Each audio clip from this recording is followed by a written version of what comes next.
Hi all, and welcome to yet another review session for your final exam in Calculus 3208, brought to you by CDLI. We are looking today at some application problems that have to do with logarithmic and exponential functions. So without question, we are nearing the end of this course.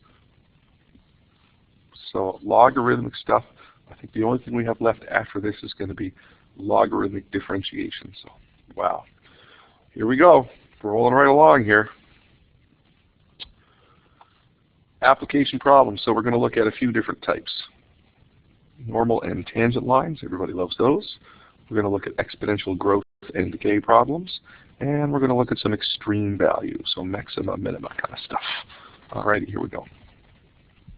Find the equations of the tangent and normal lines that touch that curve at the point x equals ln of 2. Well, let's remember how we do that. Let's look at tangent lines first. The equation of a tangent line is, so for a tangent line, we have y equals f prime at, usually we call it a, but what we're looking at here really is the x-coordinate of the point of tangency, which they tell us is ln 2, times x minus that value, which is still ln 2, and then we add f of that value, which is ln 2. So we have to evaluate both f prime at ln 2 and f at ln 2, and that will get us the equation in this form, which we call slope point form, where the point we're working on is the point of tangency. So first, let's find f prime of x. So our derivative here, f prime of x will be, so I'm differentiating this function. So the constant term will become a 0, and negative 1 in front of e to the x is just a constant multiple of negative 1. So then it's multiplied by e to the power of x, and that's it. Wow, not much to that. So there's our derivative. So what we need now are the values of f prime and f at ln 2. So f prime at ln 2 is going to be e to the power of, negative e to the power of the ln of 2. And let's remember that e and ln are inverse functions of one another. So they kind of annihilate each other here. And what we have left is just negative 2. Well, that seems like it's a pretty straightforward kind of answer, doesn't it? Okay, so from there, let's see what comes up next.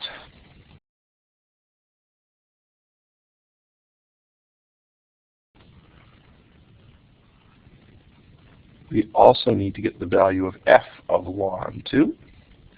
So f of ln 2 here is going to be 6 minus e to the power of ln 2. And so since e and ln just sort of kill each other there, we have 6 minus 2, which I believe to be 4. All right, so now we put all this together to get the equation of our tangent line. It'll be y equals the slope we found from the derivative, negative 2, excuse me, outside of x minus ln 2, plus f of ln 2, which we found out was 4. And in slope point form, which is, I believe, simple enough, there's the equation of the tangent line. Now, we were also asked if we could come up with the equation of the normal line here as well. And since we have the equation of the tangent line in slope point form, where the point we use is actually the point of tangency, the equation of the normal is going to be real easy to get from that. So there's our tangent, and our normal is going to be the same thing going through the same point, but with a negative reciprocal slope. So we just change our negative 2 to a positive 1/2, and we have the equation of our normal line. Nothing to it. Everybody's cool. Okay, let's roll along. Next thing we got to look at here. Another one. Find the equations of the tangent and normal lines that touch the curve f of x equals x ln x minus 1 at the point where x equals 1. Okay, I'm a little bit suspicious about this one already. Let's see what happens. So first we're going to have to use the same format as before, but let's get our derivative first. F prime of x is going to be, so the derivative of this business will be a product rule on the first term. So that's going to be 1 times the ln of x. And I'm going to have to add to that the derivative of ln x times x. And then I have to subtract the derivative of my second term, which is minus 1. So what I have here is ln x plus 1 and then minus 1. And that adds up to 0. So I just have ln x. Okay. So now I need to evaluate both my derivative and my original function f at x equals 1. So f prime of 1, first of all, is going to be the natural log of 1. Any logarithm evaluated at 1 is going to give us a value of 0. So that's going to be the slope of our tangent line. What does that say about our normal line? Well, we'll have to wait and see. So f of 1 then is going to be equal to 1 times the 1 of 1 minus 1. So that's going to be 0 subtract 1, which is negative 1. Okay, so let's get our two equations. For our tangent line first, the equation for our tangent line is going to be y equals, let's see, f prime of that was 0 times x minus 1. Now it's kind of silly to write that, but I'm putting it in anyway. And then plus the value of the function there, which was negative 1. So all of this is 0, so it's y equals negative 1. Now, don't be afraid that the sky is falling, Chicken Little, because what's going to happen next, when I go for my normal line, is you're going to think, how do I get the negative reciprocal of 0? There's no normal line at all, but there is. Just relax. Let's remember that vertical lines have an undefined slope. And if our tangent line is a horizontal line at y equals negative 1, it just means our normal line is going to be vertical. So we have this vertical normal line, and vertical lines have an equation of x equals whatever the value of x is that's the same everywhere on that vertical line. And since our point of tangency is at x equals 1 and y equals negative 1, our normal line is just x equals 1. Oh, that's not so bad. It's a little tricky, but not so bad when we get down to the business. Okie dokie.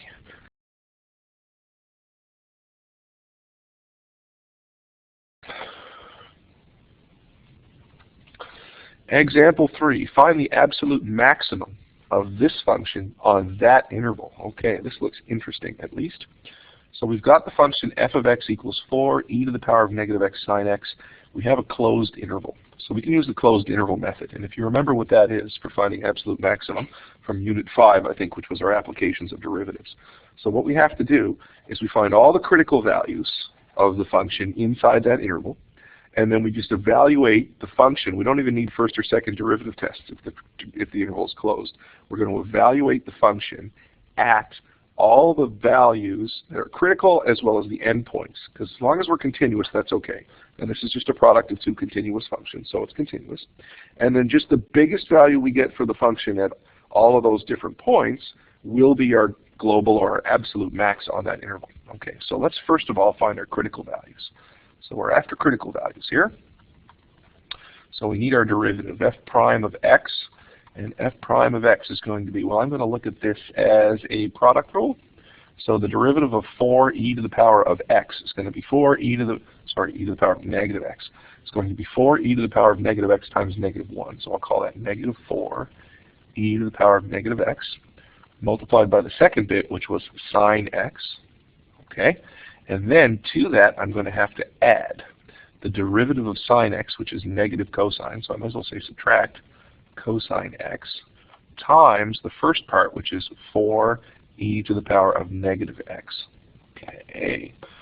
And can I simplify? I sure can, because I've got a common factor here of 4 e to the power of negative x. So we'll haul that out of there. And that's going to give us, let's see, I guess we had better take, oh, look at me, how silly I am. The derivative of sine is not negative cosine, it's positive cosine. Jumping gee willikers, I'm getting old. So that's going to be cosine x there, and then subtract sine x when I take out the common factor. That looks a little nicer. Alrighty, so my critical values are going to be places where this function is undefined or it's equal to 0. This is never going to be undefined because this exponential, although we could look at that as a denominator here, exponentials are never equal to 0. So that's never going to cause that to be undefined. So we're just going to look to see where it's equal to 0. So we have 4 e to the power of negative x cosine x minus sine x. So I have 0 equals a product, and we use our 0 product property. So either one of these things is 0, or they're both 0. And this one right here, folks, is never ever going to be 0. There's no value of x that will make that 0. So I'm just going to eat that and worry about the cosine minus sine stuff. So 0 equals cosine x minus sine x. So I'm going to add sine x to both sides of that expression. So I have sine x equals cosine x. Oh, so where are sine and cosine equal on the interval from 0 to pi? Well, that's a unit circle question, isn't it? So if I think about my unit circle, where are sine and cosine equal between 0 and pi? Well, the only place they can be equal is if they have the same sign, so I'm only really going to go as far as pi over 2, because other than that, their signs are going to be different, and they'll have the same value right here at pi over 4. They're both root 2 over 2.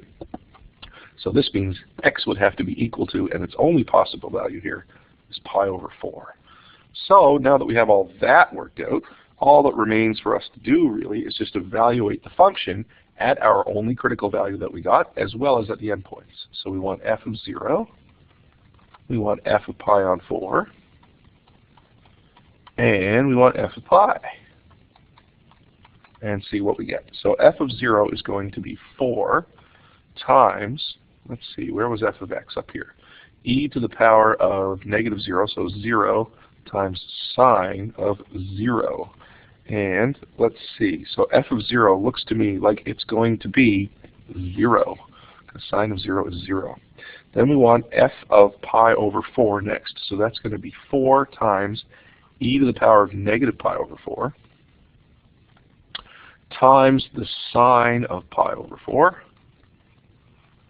And so let's see if we can simplify that. Sine of pi over 4 is root 2 over 2 times 4. So that's 2 root 2 and all over e to the power of stuff. So let's call this 2 root 2 divided by e to the power of pi on 4.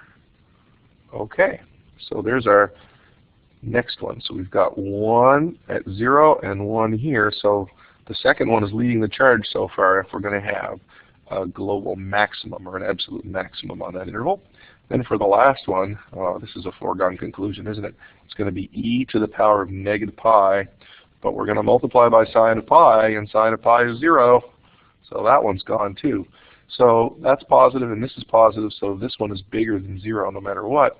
So our absolute max for the function will occur when x is equal to pi over 4 and y is equal to this stuff. So the absolute max is actually the value of the function for y, which is 2 root 2 over e to the power of pi quarters. Okay, good question. I like that one. One more here, number 4. What do we got? Rajesh. That's a funny name. Not really. I had a friend in university named Rajesh. That's where I got that. Real good guy. The Rajesh purchases a new car for $20,000. The value of the car, oh, I hate these questions because it depresses me about buying cars, but the value of a car t years after the purchase date is given by the function v of t equals 20,000, e to the power of, it looks like negative t on 5. If you can't see that, that should be e to the power of negative t over 5. And you probably can't see that either, but we'll take it. So how fast is the value of the car depreciating? Well, we know they depreciate, but how fast on the day that Rajesh makes his purchase? So I guess on the day he makes his purchase, if this is time in years, time is going to be 0. So we're going to find v prime to find out how fast it's changing. So let's see, that's going to be 20,000. The constant multiple doesn't affect our derivative. E to the power of negative t on 5 multiplied by the derivative of negative t on 5, which is minus a fifth, which tells me that my derivative is 1/5 of 20,000. So negative 4,000 times e to the power of negative t fifths. Okay, so how fast is it changing on the day he made his purchase? So v prime of 0, and that's going to be negative 4,000 times e to the power of 0. Really, it works out to be, yeah, because it was at time 0, right? So that's going to be negative 4,000, and that's going to be dollars per year. Yuck, you're losing $4,000 a year the day you drive it off the lot.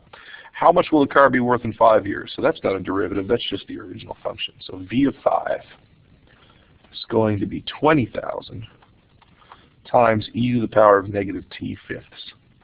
So in 5 years, that is 20,000 times e to the power of negative 1, because 5 over 5 is 1. So 20,000 divided by e, and any good calculator should tell us an answer for that. I'm getting $7,357.59. So it was $20,000 5 years ago, and now it's under 10. Way under 10. Gross. How fast will its value be depreciating at that time? Okay, so this is probably not as scary a rate of depreciation, but still, there's not much value left to lose.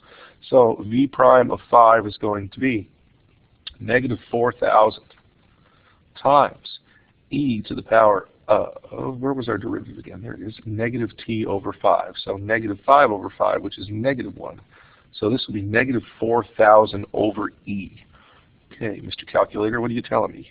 $1,471.50 per year. You're still losing that much money on a car that's already lost, wow, almost 3/4 of its value.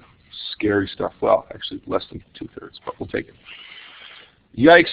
Bad investment if you're trying to make money, but you got to get around, I suppose. Here's the your turn question. So similar to the last one, it's a question about a yam. Everybody loves yams, sweet potato pie. So a yam is removed from an oven after baking at a temperature of 400 degrees Fahrenheit. It is allowed to cool in a room that has a temperature of 70 degrees Celsius. Oh, Fahrenheit. Excuse me, the temperature of the yam in degrees Fahrenheit is given as a function of time in minutes by that equation. Okay, and perhaps if it's time in minutes, there should be an m as well. Then, sorry about the typo. So that's m over 2. And it says verify that the initial temperature is 400 and determine its cooling rate. Cool. Find the temperature of the m after 15 minutes and determine its cooling rate at that time. Good luck. Let's take a look. Here is the answer to your question. The answer to all your questions, in fact, not really. And let's highlight some of the key ideas here.